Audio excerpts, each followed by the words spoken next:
The theme of Hand Tool School Semester 2 is curves and moldings. It's a great next step from Semester 1, where we introduce the concepts of working without straight lines and creating decorative moldings using hollow and round planes.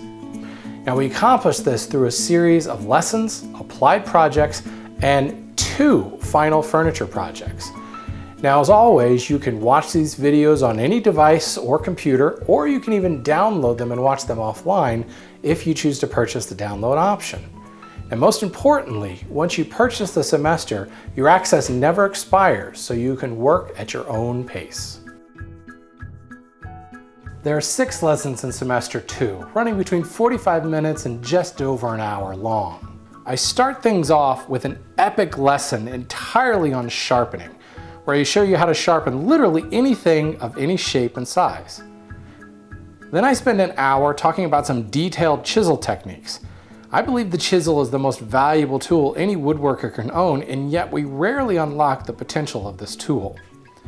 Next, I devote 2 lessons to cutting and refining curves. These lessons cover the basics of sawing with a frame saw, and then introduce my favorite tool, the spoke shave, as well as files and rasps, to help you refine the curves and get them smooth and ready for finish. Then it's on to a lesson about making wide miters for boxes and casework, where it's rare that a jig can help you, and often it comes down to layout and precise plane work.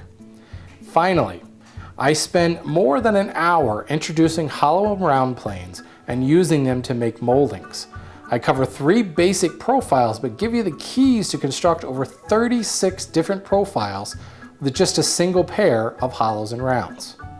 But like with all my semesters, it is the applied projects that really hammer home the techniques. There are 5 applied projects in this semester that will not only teach you a specific skill, but will yet again leave you with another useful shop appliance. We apply our knowledge of sawing curves to make decorative supports on a bird's mouth fixture that makes sawing intricate curves and fretwork even easier. We apply what we learned about shaping and refining curves by making a straight edge. Now, I know that sounds ridiculous, but the decorative top edge is the perfect place to practice your skills. To punctuate the lessons learned in the wide miter lesson, we build a shooting board dedicated to wide miters and are forced to practice several long miters and bevels and the process of building it. Finally, we make a sticking board and a plane adjusting mallet in conjunction with the molding lesson. Now, I'll admit there isn't a lot in these projects that will strengthen your molding making skills, but both of these projects are an absolute must to have around for the very first molding you make. And just like in Semester 1 when we built the final project to kind of tie it all together, in this semester we built 2 complete furniture projects.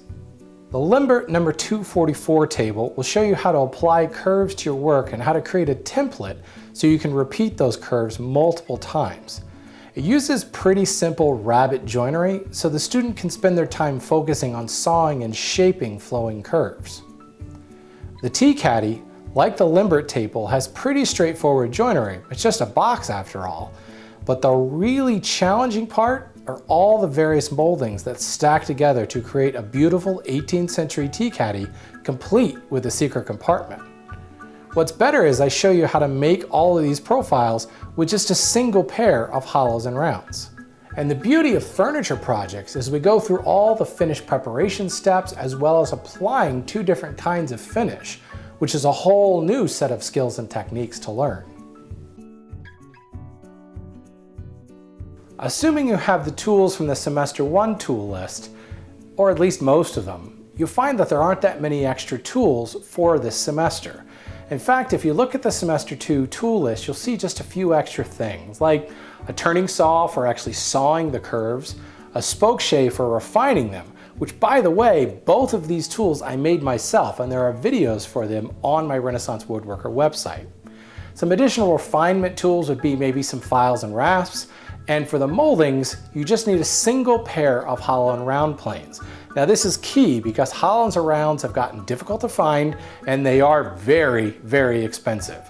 So in no way, shape, or form do you need a complete set of hollows and rounds. Just a single pair will take care of you. All told, you'll find 18 videos totaling more than 25 hours of woodworking goodness in this semester. In short, these videos will have you adding curves to your projects, but also adorning them with beautiful moldings.